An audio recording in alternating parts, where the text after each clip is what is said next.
Γεια σας, παιδιά. Καλώς τα παλικάρια. Καλησπέρα, τι κάνουμε. Καλησπέρα σας. Χαίρομαι πάρα πολύ που επιτέλους έχουμε δύο ανθρώπους της τέχνης. Προφανώς θα μας παίξει το πιάνο. Καταλάβατε λόγω του πιάνου. Μα είναι... Όχι, είναι εντυμένοι σαν να πηγαίνουμε σε μια συναυλία. Χαίρομαι πάρα πολύ που ήρθατε. Τι θα μας παίξετε σήμερα?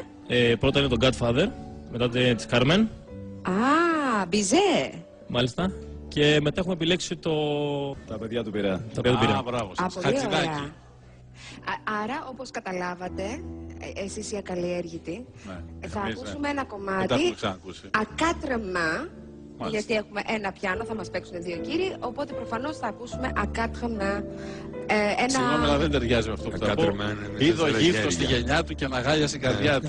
Σε βλέπω σήμερα ενθουσιασμένη. Τέλεια. Και πραγματικά ανυπομονώ να σας ακούσω. Εγώ περισσότερο από όλους. Ευχαριστούμε πάρα πολύ, να είστε καλά.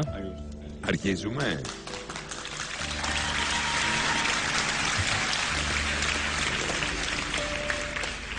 Α, σκαμπό δεν έχετε φέρει σκαμπό? Χωρίς σκαμπό. Στα όρθια. Άσκαμπο.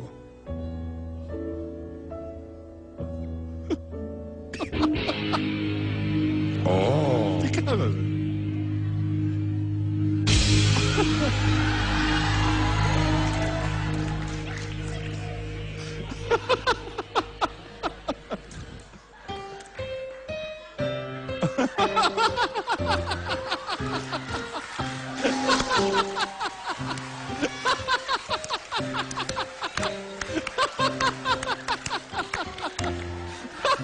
Του φύγε του αριστερού λίγο. Τα χτύπησα.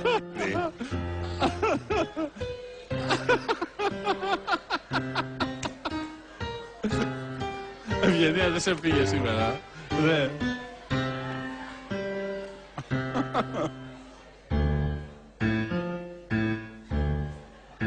Γερακίνα.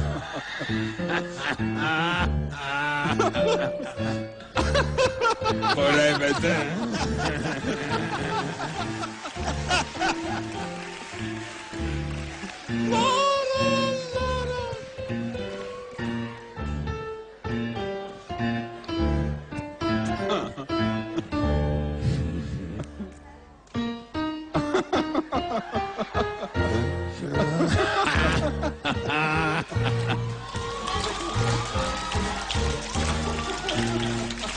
Αν και το έχω ξαναδεί, έτσι στο YouTube, για να μην κοροϊδευόμαστε.